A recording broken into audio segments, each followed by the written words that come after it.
Hello friend, I'm so overwhelmed having you back on my channel today, and I know you are also happy to see that another video is dropped today.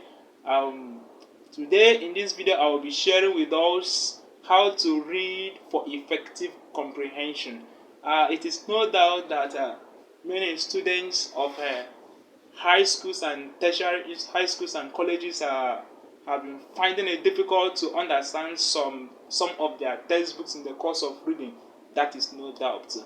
Most especially when the textbook is a book that comes with a book with high pagination and cumbersome vocabularies. Sometimes it's very difficult to understand those textbooks when you don't know the tricks and the tactics or strategies of going about it.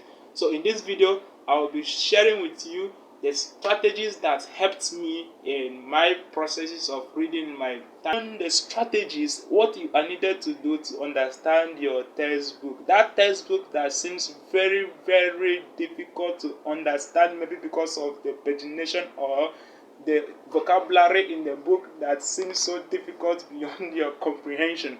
Well, I want to show you something. Now, this is the book I am reading for this month, and it's advanced. This is Advanced Chemistry. Advanced Chemistry by Philip Matthews. Actually, the book was given to me. It was a gift from a friend, as you can see inside here, Abraham Victor. Actually, Abraham, I know if you are watching this video right now, I want to tell you that I am so happy. The book has been a very good friend to me, and actually, I started this textbook a week ago, and I am right now in page 125. So today I will be starting from 125 to 150. Actually, I read the textbook every day. As I return home, I read the textbook 25 pages. I cover 25 pages in a day. I do that in a day, 25 pages. Yeah, actually, due to some work and other stuff, I have missed some days. But from this week, I dedicated that I will not miss any day at all. So in a month and 7 days, I should complete this book. It is 950 pages, a 950 page textbook. So now you can understand that if I didn't have the insight first, or for the mindset of completing this textbook, irrespective of the pagination and what the content could be, I because of now because of my readiness and willingness to learn, to grab the knowledge, I had to break the pages into 25 pages every day and ensure I read it. That is discipline. So now it won't be difficult for you at all. That the page are much and the the contents are difficult to understand is not the problem. What the problem lies is, what do I need to know? What do I require to get in order to understand the textbook? And that is what you are going to learn from this video.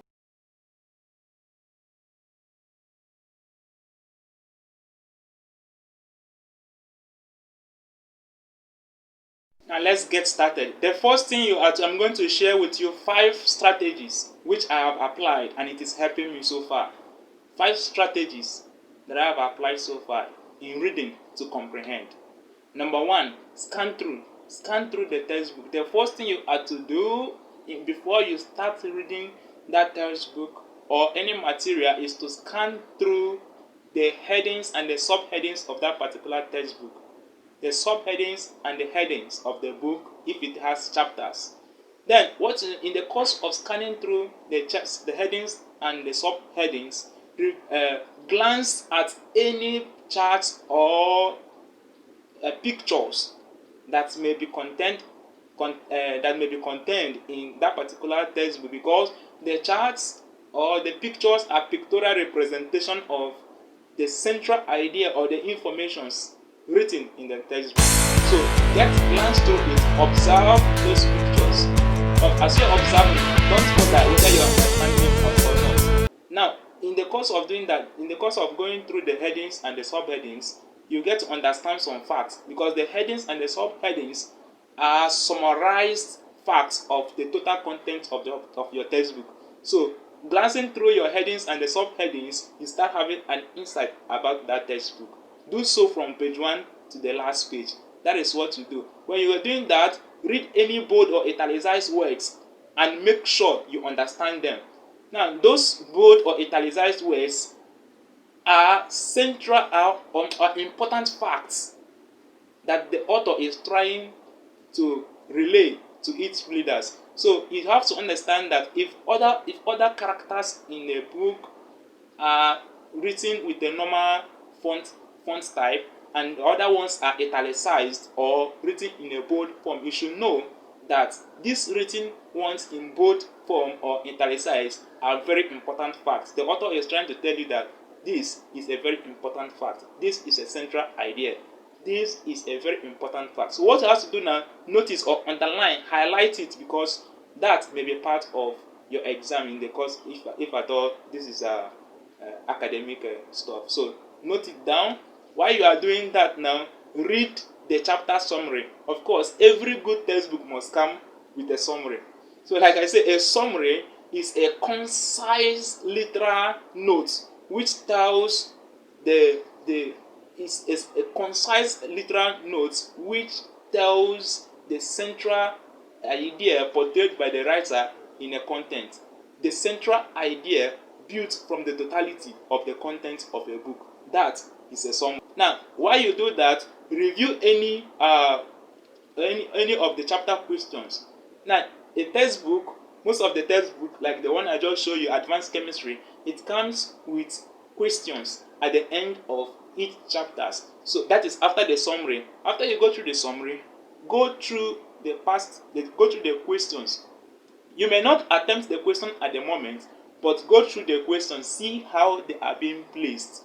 What you are doing is a kind of survey. You are surveying. After surveying now, before you start reading, your brain will now have to know. Your brain will know that this is no longer a new thing.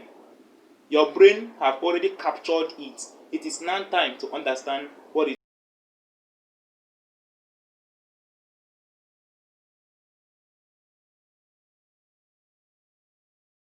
Strategy number 2.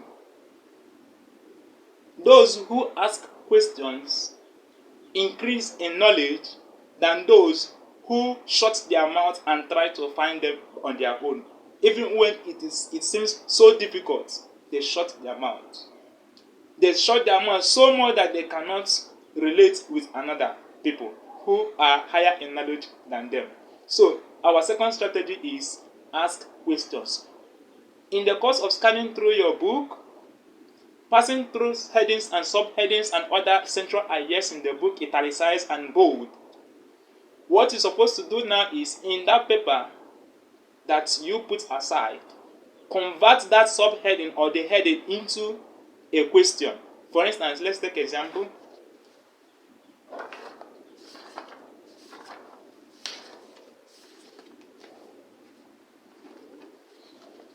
The topic of this textbook now in chapter 2 of mechanics and properties of matter and thermal physics. Chapter 2 is a motion in 1 and 2 dimensions, kinematics. So if I were you now, as I'm scanning through this textbook in the first place before I start reading now, I have to convert this heading now into a question.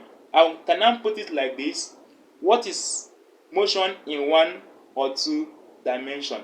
Or how do I calculate or find motions in 1 and 2 dimensions? You now see that these questions now will now start ringing a bell in my mind as I start reading deeply into the book to understand. So now, asking questions before reading or before delving deeply into the book to start reading gives you a focus or a direction to a particular idea to understand. That is that. So if you are reading without leaving a question, without dropping a question, then it's just like going to a journey without having a plan. Do you understand? So I know very well it's only a madman that can go to a journey, can embark on a journey without having something in mind or a reason for that journey. So our people used to say that he who asks a question never goes astray. So I implore you, before you start reading deeply into the question, scan through and then drop some questions from what you have scanned as a result of. Strategy number 3, meditation.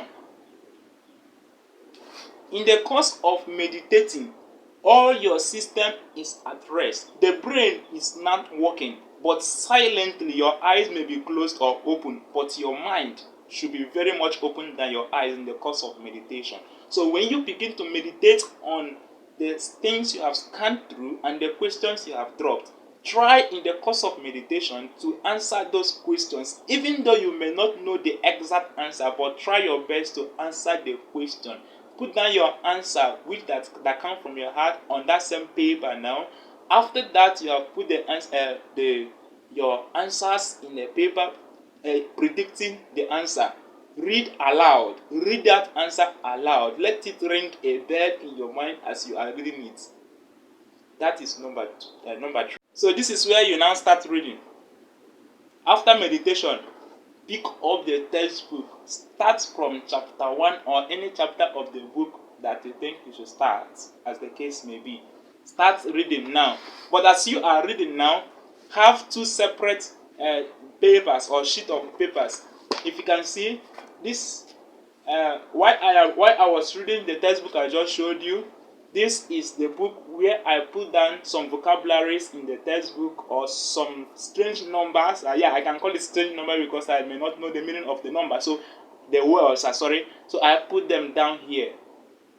And then with the help of my dictionary and my phone or system, I use the Google to search what it actually means. That most especially when I'm reading novels and some self-help books aside academics. So why this very one now is for note taking. For this particular textbook I'm reading now, I got this book. This simple sheets notes book is for note taking. So you have these 2 books around you while you as you have delved into the book to start reading for understanding. So you take your notes. Use this book now to take down notes. Why this very one now should be for new words that you may not understand. Put them down there. While you are taking down your notes, before you complete your notes, check the meaning of. Now, while delving into the book to read and understand, try to identify some central ideas in the book and underline them or highlight. Most especially the words that come as italicized or bolded. Underline them. Sometimes as you are reading now, there are some words or group of sentences in the story or the book that portrays a lot of meaning to you. It looks very, very enticing. That is a central idea. That is something the writer is trying to portray to you. But as you are reading now, you should be able to identify such sentences. Now, when you do, underline it. As you are underlining it, you are putting down a note. You are building a concise, a well understood note in that very last but not the least, share the knowledge. Knowledge is made to be shared and implemented, and not just to grab the knowledge and keep it to yourself. One who acquired the knowledge but did not practice the knowledge nor share the knowledge grows not. He or she remains stagnant in a particular position without moving. So when you acquire this knowledge, after applying the first strategy, second strategy, and the fourth strategy, where you now take down your notes and your summary, go and share the knowledge. How do you do this? I will give you an instance. Meet a friend and tell him or her that you want to share something with him or her. Now try to explain to him or her, or in form of trying to teach what you have learned, what you have gathered from the textbook you have read. By so doing, the knowledge will remain with you. By so doing, you get to understand that you even learn more, and begin to discover more of things that are not in the textbook that will gear you or ginger you to go for research online as well again. So don't keep the knowledge to yourself. Another way of sharing this knowledge is forming a group study. Try to find some serious persons in your group, in your class, to form a group studies. In that group studies now, you share your ideas with them as they listen and ask questions. You begin to grow. You begin to grow more. So if you can adopt to these strategies, you will get to understand that those things that seems very difficult to you is not because they are really supposed to be difficult. No, but it is just because you it was ignorant. You didn't know actually what you were supposed to do. So now try as much as possible to apply this strategy. Do not keep it to yourself. Put it to work immediately as you have finished reading this, listening to this video, and you are due to study your book. Pick up your book and follow these processes. Never forget, make a note. Don't just read and take it upstairs and say you have understood the book. The brain has a way of forgetting some fragments of information. So, but then the process of putting it down in the book, when you can't remember, you go through your book again, it comes back. But the time for the book information now, after you might have finished reading your book and taking down a note, and then you share the ideas with your friends, the knowledge has moved from a low-term knowledge to a long. So now, what you have to do now, the journey have not ended there yet. What you have to do now is any day you come back from your lecture or from work, before you go to bed, after you might have taken your lunch in your bed and you want to return to bed, make sure you go through the knowledge, the summary and the notes you just took after reading. Go through it every day. Don't just leave it, because as soon as you are leaving it there, it is leaving you as well. Go through it every day, every day. That is how the knowledge will become. That is how the knowledge will keep being a long-term memory. So that by the time exam approaches or test, you will not have